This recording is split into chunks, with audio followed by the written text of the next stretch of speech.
Hey everybody, how you doing? What's up? Today we talk about the movie, the remake to a movie from the 80s. One of my favorite horror movies, one of my favorite go-to movies I could watch over and over again, and that's Fright Night. I'm not sure if I reviewed the remake. I thought I did, but I guess not. Let me just say spoilers. I did enjoy Fright Night 2, The New Blood, which is not a sequel to the remake, which is another take, which is another remake take on Fright Night, which is kind of weird though, right? Because recently they did the remake in 2010, I think, if I'm correct, and then a few years later they did another one. But this one went straight to the home video market, actually straight to digital, and I'll do a review of that next time, you know. But today let's talk about this one, and I forgot the actor's name too, man. Shit, I think he's an Irish actor, very good looking guy too, man. But I'm ashamed of myself for forgetting his name.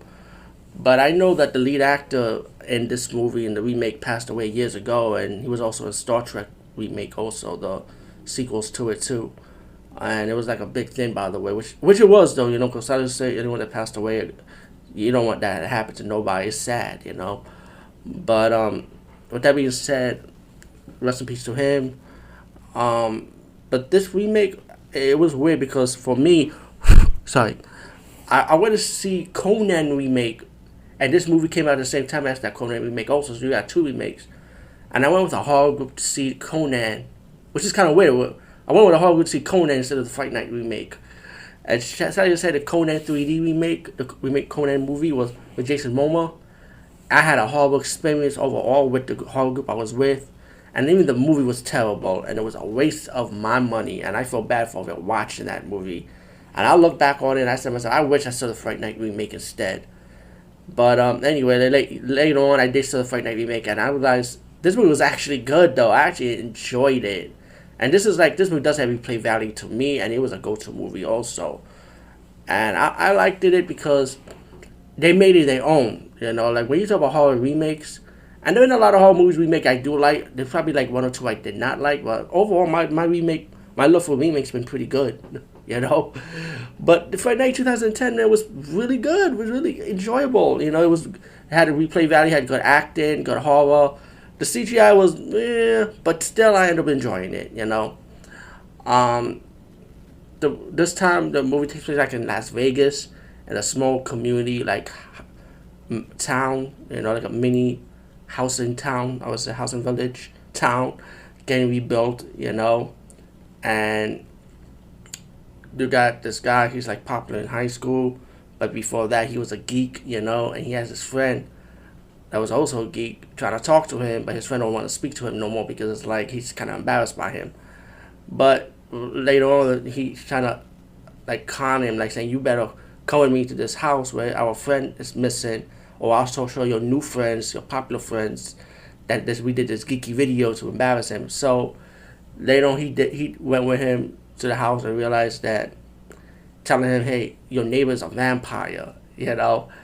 And as the movie progressed, you find out that the neighbor Jerry, and I keep forgetting the actor's name, man. I'm so embarrassed. He is a vampire after all. And the neighbor, and then Jerry the vampire was like, is it Jerry? I know I'm sorry if I'm making a mistake though.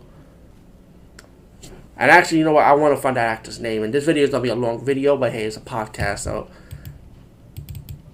So anyway, just to fast forward. So once he found out that the guy's a vampire, and the guy already knew that he knows that you know he's a vampire, he's going to like, he's just going to play with you, you know? Like, yeah, keep spying on me. Keep it up. Until the last minute when he has enough, he's going to go trying to kill him and his family. The only family guy is his mom, though. But still, he's gonna make like threats, like he's gonna like make it sound like he's gonna do something, which he actually will, though, until they escape. But then the lead actor, the young boy, the hero, he will have to see this guy named Peter Vincent, and the Peter Vincent in this one is really a magician instead. In the original, it was a horror host, which I thought was a really cool take. And I can't wait to review Fright Night 2 because they took a different take with that Peter Vincent also. Not Fright Night 2, the sequel to Part 1. Fright Night 2, which was another remake. But like I said, that will be another review another time. Because they did a different take on Peter Vincent on that one, which was pretty cool in my opinion. But Peter Vincent here is actually a magician. Kind of like Chris Angel type of magician. And at first he didn't want to help him. Until later on he saw this symbol that he recognized, and he said, talk to the lead hero, which is Brewster. Yeah, my mustache said Brewster. About, hey, I'm gonna help you. And my mistake, this Fright Night movie was actually, I'm on IMDb, it's actually 2011, not 2010. And by the way, the actor is actually Colin Farrell, who played the vampire. Yeah, and the vampire was named Jerry, my mistake. So, yeah, Colin Farrell, yeah, I was glad I went to IMDb. I didn't want to cheat, though, but I had to.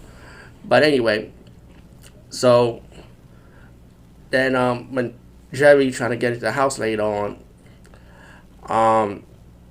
and it was in him, his girlfriend and mom survived the first attack from Jerry, the vampire during the car chase scene.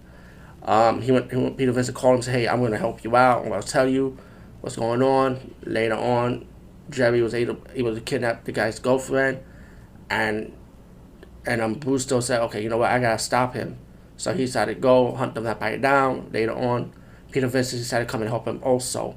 And that's when you have to fight battle with him against the vampire and his little vampire army that he hid underneath the basement in his house, you know. And I like the setup on that, how they did it, you know.